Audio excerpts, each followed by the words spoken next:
ঢিঙৰ ধূপগুৰিত সৰ্বভাৰতীয় সংযুক্ত গণতান্ত্ৰিক মৰ্চাৰ সাধাৰণ সভা। সৰ্বভাৰতীয় সংযুক্ত গণতান্ত্ৰিক মৰ্চা চমুকৈ AIUDFৰ নগাঁও জিলা মহিলা মৰ্চা আৰু ছাত্ৰ মৰ্চা কমিটি গঠনাৰ্থে আজি ঢিঙৰ ধূপগুৰি মডাৰ্ণ ছিনিয়ৰ ছেকেণ্ডেৰী স্কুলত এখন সাধাৰণ সভা অনুষ্ঠিত হৈ যায়। AIUDFৰ নগাঁও জিলা সমিতিৰ সভাপতি মতিউৰ ৰহমানৰ সভাপতিত্বত অনুষ্ঠিত হোৱা সভাখনত আজি নগাঁও জিলাৰ মহিলা মৰ্চা আৰু ছাত্ৰ মৰ্চাৰ কমিটিখন গঠন কৰা হয়। এই সভাখনত ঢিং সমষ্টিৰ বিধায়ক আমিনুল ইছলাম, মহিলা মৰ্চাৰ কেন্দ্ৰীয় সমিতিৰ সভানেত্ৰী হাছিনা আহমেদ আৰু ছাত্ৰ মৰ্চাৰ কেন্দ্ৰীয় সমিতিৰ সভাপতি অধিবক্তা শ্বৰীফ মহম্মদ জিন্নাই উপস্থিত থাকি দলৰ সাংগঠনিক দিশৰ ওপৰত গুৰুত্বপূৰ্ণ ভাষণ দিয়াৰ লগতে আগন্তুক পঞ্চায়ত নিৰ্বাচনৰ বাবে সকলো কৰ্মীক সাজু হ'বলৈ আহ্বান জনায়। এই সভাখনত প্ৰায় সহস্ৰাধিক AIUDFৰ কৰ্মী আৰু সমৰ্থক উপস্থিত আছিল। News desk report, Batadrava live. নিৰ্বাচনৰ কাৰণে আমাৰ দল ইতিমধ্যে প্ৰস্তুত হৈছে। আজিৰ দিনত ইলেকশ্যন হলে আমি নগাঁও জিলাত আমি 13টাকৈ জিলা পৰিষদ আমি পাবলৈ সক্ষম হ'ম আৰু ঢিং আৰু ৰূপহী বিধানসভা সমষ্টিত আমি যিমান কেইটা পঞ্চায়ত আছে আমি 100% পঞ্চায়তে আমি আশা কৰিছো আৰু বাকীবিলাক যিবিলাক সমষ্টি আছে আমাৰ সামগ্ৰী সমষ্টিটো আমি more than 50% আমি পঞ্চায়ত পাবলৈ সক্ষম হ'ম বুলি আমি আশাবাদী। লগতে আমাৰ ৰহা সমষ্টি, বৰহমপুৰ সমষ্টিটো আমি ভালে সংখ্যক পঞ্চায়ত আমি পাম আৰু আঞ্চলিক পঞ্চায়ত হিচাপে আমাৰ জুৰিয়া, আমাৰ ঢিং ব্লক, আমাৰ নিজ ঢিং, তেনেকে আমি 4-5টা আমাৰ আঞ্চলিক পঞ্চায়তো আমাৰ দখলত থাকিব বুলি আমি বিশ্বাসী। तो जो देख रहा हूँ AIUDF का बहुत अच्छा होगा और एक्चुअली पंचायत जो निर्वाचन है उसमें बीजेपी का बहुत बड़ा एक चाल है।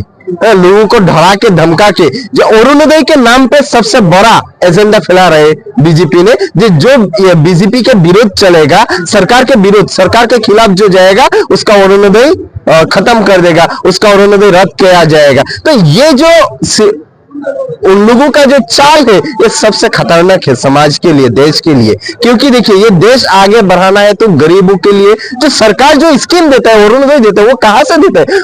हिमंत विश्व शर्मा की ये क्या पैतृक संपत्ति है क्या जो वो जिसको चाहे वो कर सकते? वो सरकार चलेगा रूल्स एंड रेगुलेशन में, सरकार चलेगा संविधान में। संविधान जो कहता है, जिस हिसाब से कहता है उस हिसाब से देश को चलाना पड़ेगा, वो सरकार चलाना पड़ेगा। लेकिन आज जो सरकार चल रहे वो सांप्रदायिकता के को आगे रख के चल रहे, जिसका एजेंडा होना चाहिए था कि वो देश की डेवलपमेंट के लिए काम करे। लेकिन ये जो सरकार चल रहे ये तो मनी पावर और गुंडागिर्दी के नाम पे चला रहे, तो ये खत्म करना हमारा जिम्मेदारी है। और लोग हमारे जो नौजवान है, आज के नौजवान है, महिला है, आज का छात्र समाज है, सभी ये एहसास कर रहे हैं जो ये बीजेपी सरकार की जो नीति है इसका खत्म करना है।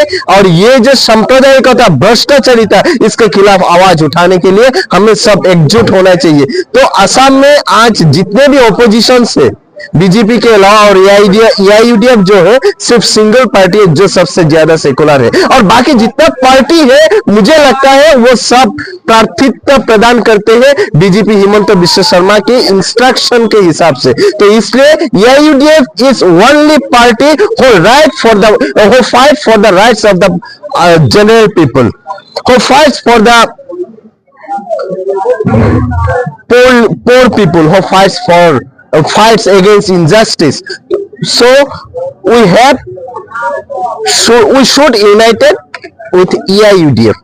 There have no any other party who fight for unity, who fight for justice.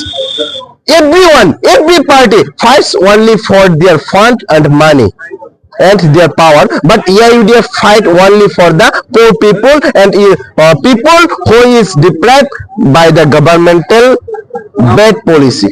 Okay, thank you. দলৰ কাৰণে এক উত্থান বুলি ক'ব লাগিব। ইতিমধ্যে আপোনালোকে জানে যে পঞ্চায়ত নিৰ্বাচন সমাগত আৰু তাৰ আগমুহূৰ্তত আমি ইতিমধ্যে বহুদিন ধৰি আমি দলীয় সাংগঠনিক ভেটি অধিক শক্তিশালী কৰাৰ কাৰণে আমি সাংগঠনিক সভা সমিতি কৰি আছো, আমি কমিটিবিলাক গঠন কৰি আছো। ইতিমধ্যে কিছুদিন আগতে নগাঁও জিলা মূল কমিটি গঠন হ'ল, তাৰ পিছতেই নগাঁও জিলা ব্লক কমিটিসমূহ নগাঁও জিলাৰ অন্তৰ্গত যিমান ব্লক আছে ব্লক মূল কমিটিবিলাক গঠন হ'ল। তাৰ পৰৱৰ্তী পৰ্যায়ত যুৱ মৰ্চাৰ জিলা কমিটি গঠন হ'ল, ব্লক কমিটিবিলাক যুৱ মৰ্চা গঠন হ'ল।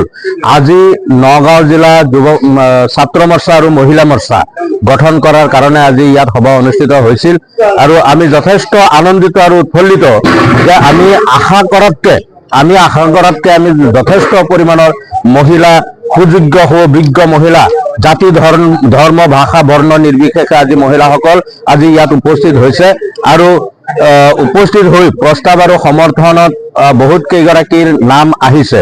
তাৰ ভিতৰত ইতিমধ্যে আমাৰ কেন্দ্ৰীয় মাননীয় সভানেত্ৰী ডাঙৰীয়ানীয়ে আলোচনা মৰ্মে ইয়াতেই আজি নগাঁও জিলা মহিলা মৰ্চাৰ সভানেত্ৰী চূড়ান্ত কৰিছে আৰু আনুষ্ঠানিকভাৱে ঘোষণাও কৰিছে, যিহেতুকে আমাৰ এগৰাকী অমুছলিম এগৰাকী সুযোগ্য সুঅভিজ্ঞ আমাৰ দলৰ কৰ্মী বিগত বহুদিন ধৰি তেখেত দল হৈ কাম কৰি আছে। এমপি নিৰ্বাচনৰ আগমুহূৰ্ততে অন্য দলৰ পৰা আহি আমাৰ দলত যোগদান কৰিছিল আৰু দলৰ হকে নিষ্ঠাৰে কাম কৰি আছে আৰু সেই বাইদেউগৰাকীৰ নাম দীপিকা বৰুৱা শইকীয়া ডাঙৰীয়ানী বাইদেউৰ নাম প্ৰস্তাৱ আহিলে।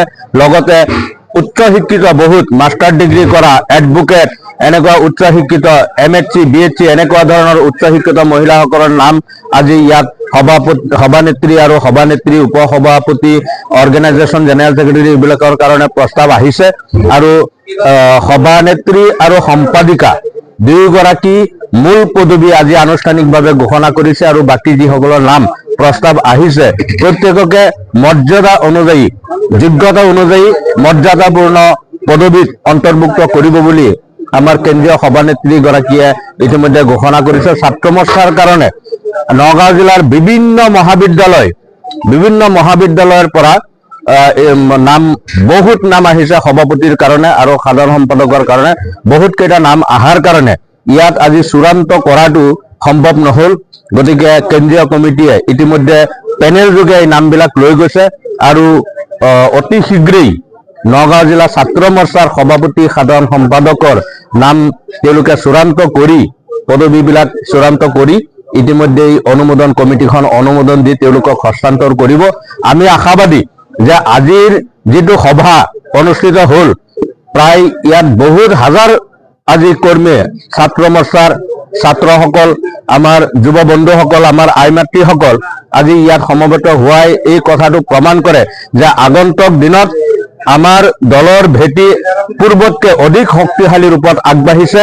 আগন্তুক পঞ্চায়ত নিৰ্বাচনত ইতিমধ্যে আজি ইয়াত আবেদন পত্ৰ জমা লোৱা হৈছে। ইতিমধ্যে আমাৰ বিভিন্ন জিলা পৰিষদৰ আঞ্চলিক সদস্যৰ কাৰণে আৰু ৱাৰ্ড মেম্বাৰ যদিও নিৰ্দলীয় হিচাপে প্ৰাৰ্থিত্ব আগবঢ়াব তথাপিও আমাৰ দলীয় সমৰ্থনৰ কাৰণে আজি বহুত প্ৰাৰ্থীসকলো ইয়াত আহিছে, আহি আজি হেতাও পৰা পৰিছে।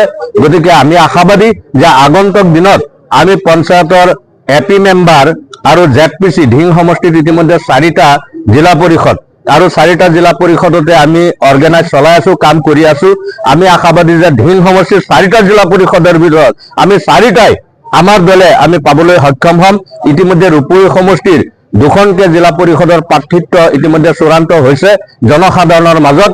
আমি প্ৰত্যেক দিনা সভা সমিতি অনুষ্ঠিত কৰিছো পঞ্চায়তে আৰু প্ৰত্যেকটো সভাতে জনসংখ্যাৰ উপস্থিতিয়ে প্ৰমাণ কৰে যে যি 2খন ৰূপৈহাট সমষ্টিত ইতিমধ্যে প্ৰাৰ্থিত্ব চূড়ান্ত কৰিছে তেওঁলোকৰ সমৰ্থনত যথেষ্ট মানুহ ওলাই আহিছে, মানুহ যথেষ্ট উৎফুল্লিত।